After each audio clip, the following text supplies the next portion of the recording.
Bharatiya Janata party के लिए कितनी बड़ी चुनौती बनेगी राहुल और प्रियंका की हरियाणा विजय संकल्प यात्रा। दोस्तों, मैं हूं शाहरुख खान और आपका हमारे चैनल फिर से एक बार स्वागत है।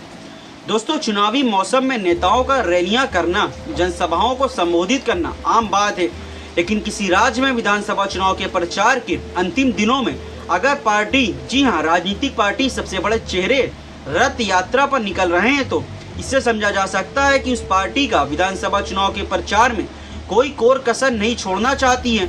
बात हो रही है लोकसभा में विपक्ष के नेता राहुल गांधी और कांग्रेस की महासचिव प्रियंका गांधी वाड्रा की।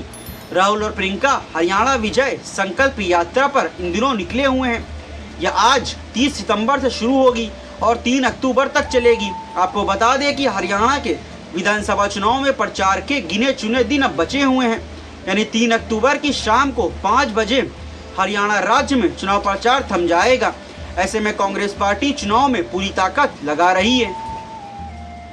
दूसरी ओर भाजपा ने भी प्रधानमंत्री नरेंद्र मोदी, गृह मंत्री अमित शाह, रक्षा मंत्री राजनाथ सिंह, उत्तर प्रदेश के मुख्यमंत्री योगी आदित्यनाथ, असम के मुख्यमंत्री हिमंता बिश्व शर्मा सहित तमाम बड़े नेताओं को भाजपा पार्टी ने भी चुनाव प्रचार में झोंका हुआ है। हरियाणा की 90 विधानसभा सीटों पर कांग्रेस और भाजपा के बीच कांटे का मुख्य मुकाबला है।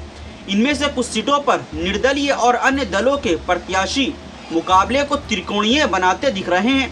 अब सवाल ये है कि लोकसभा में विपक्ष के नेता राहुल गांधी और पार्टी की राष्ट्रीय महासचिव प्रियंका गांधी वाड्रा की हरियाणा में यह रथ यात्रा भाजपा के लिए कितनी बड़ी चुनौती बनेगी, ये बहुत बड़ा सवाल है।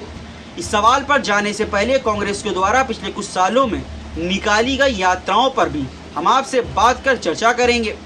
यात्राओं से मिली कांग्रेस को ऊर्जा। कांग्रेस ने राहुल गांधी के नेतृत्व में भारत जोड़ो यात्रा और भारत जोड़ो न्याय यात्रा निकाली थी और कांग्रेस पार्टी का दावा है कि इन यात्राओं के जरिए कांग्रेस पार्टी ने अपने कार्यकर्ताओं को एकजुट किया है और उनमें नई ऊर्जा का संचार भी किया है। लोकसभा चुनाव में जब कांग्रेस की सीटों की संख्या में इजाफा हुआ तो उसने इसका श्रेय इन यात्राओं को ही दिया।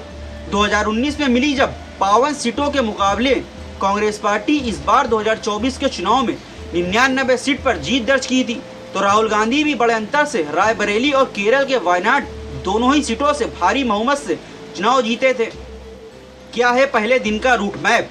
हरियाणा विजय संकल्प यात्रा के पहले दिन राहुल गांधी और प्रियंका गांधी नारायणगढ़ से यात्रा शुरू कर यमुनानगर, मुलाना, कुरुक्षेत्र, लाडवा होते हुए शाम को थानेसर में जनसभा को संबोधित करेंगे। इसके जरिए पहले दिन राहुल और प्रियंका अंबाला, कुरुक्षेत्र और यमुनानगर जिलों में कांग्रेस पार्टी उम्मीदवारों के पक्ष में माहौल बनाने का काम करेंगे। इन जिलों में कुल 12 विधानसभा सीटें आती हैं। 2019 में विधानसभा चुनाव में कांग्रेस को इनमें से 5 सीटों पर जीत मिली थी, जबकि 6 सीटें भाजपा और 1 सीट जेजेपी के खाते में गई थी। यहाँ बताना होगा कि राहुल और प्रियंका गांधी जिस जीटी बेल्ट से अपनी यात्रा की शुरुआत कर रहे हैं उसे भाजपा का गढ़ माना जाता है। भाजपा को साल 2014 और 19 में मिली जीत में जीटी बेल्ट का बड़ा अहम रोल था। 2014 में जहां भाजपा पार्टी को 21 सीटें और 2019 में 12 सीटें मिली थी, वहीं केंद्रीय मंत्री और पूर्व मुख्यमंत्री मनोहर लाल खट्टर, मुख्यमंत्री नायाब सिंह सैनी के अलावा नेता अनिल विज, कंवरपाल गुर्जर, सुभाष सुधा, महिपाल ढांडा भी इसी बेल्ट से आते हैं। अगर कांग्रेस जीटी बेल्ट में अच्छा प्रदर्शन करने में कामयाब रही तो निश्चित रूप से भाजपा के लिए बड़ी मुश्किल बढ़ सकती है। एकजुटता दिखाने की होगी कोशिश।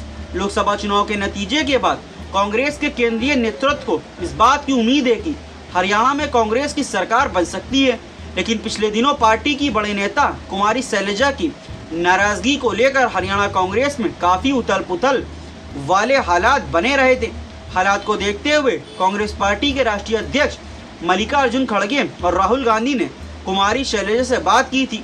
इसके बाद कुमारी शैलजा चुनाव प्रचार में उतरी हैं और लगातार चुनावी जनसभाओं को भी संबोधित कर रही हैं। कुमारी शैलजा की नाराजगी को प्रधानमंत्री नरेंद्र मोदी ने भी अपनी चुनावी रैलियों में उठाया और कहा कि कांग्रेस के नेता मुख्यमंत्री बनने के लिए आपस में ही लड़ रहे हैं।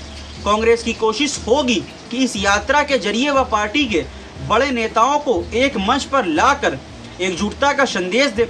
हरियाणा के असंध में हुई राहुल गांधी की रैली में भूपेंद्र सिंह हुड्डा और कुमारी शैलजा मंच पर साथ साथ दिखाई दिए थे, लेकिन कांग्रेस के घोषणा पत्र जारी होने के मौके पर कुमारी शैलजा और राष्ट्रीय महासचिव रणदीप सिंह सुरजेवाला नहीं दिखाई दिए थे। इसके बाद फिर से कांग्रेस पार्टी ने गुटबाजी की खबरों को हवा मिली है। पिछले दिनों हरियाणा में हुई जनसभाओं में भी राहुल गांधी ने स्पष्ट रूप से कहा कि हरियाणा में कांग्रेस पार्टी की सरकार बनने जा रही है। उन्होंने हरियाणा में महंगाई, बेरोजगारी, किसानों की समस्याओं को मुद्दा बनाया है और लोगों को भरोसा दिलाया है कि हरियाणा में कांग्रेस पार्टी की सरकार बनने पर हर आदमी को बात सुनी जाएगी। कांग्रेस अगले साल कुछ दिनों में इस रथ यात्रा के जरिए भाजपा को बड़ी चुनौती देने की कोशिश करेगी। चूंकि हरियाणा बहुत बड़ा प्रदेश नहीं है, तो ऐसे में यह रथ यात्रा कुछ ही दिनों के भीतर कई विधानसभा सीटों को कवर कर सकती है। लेकिन दूसरी ओर भाजपा ने भी अपने से बड़े चेहरे प्रधानमंत्री नरेंद्र मोदी की कुरुक्षेत्र, सोनीपत में रैलियां करवाई हैं और 1 अक्टूबर को पलवल में भी मोदी चुनावी रैली को संबोधित करेंगे। दोस्तों, आपको आज का वीडियो कैसा लगा नीचे कमेंट करके हमें जरूर बताएं और हाँ, वीडियो अच्छी लगी तो लाइक और शेयर करना ना भूलें। साथ ही इसी तरह की और राजनीतिक खबरों को हमारे साथ जुड़े रहने के लिए अभी हमारे यूट्यूब चैनल सब्सक्राइब कर ले। दोस्तों, फिर मिलेंगे कुछ और अन्य नई खबरों को लेकर। तब तक के लिए अभी हमें इजाजत दें। जय हिंद।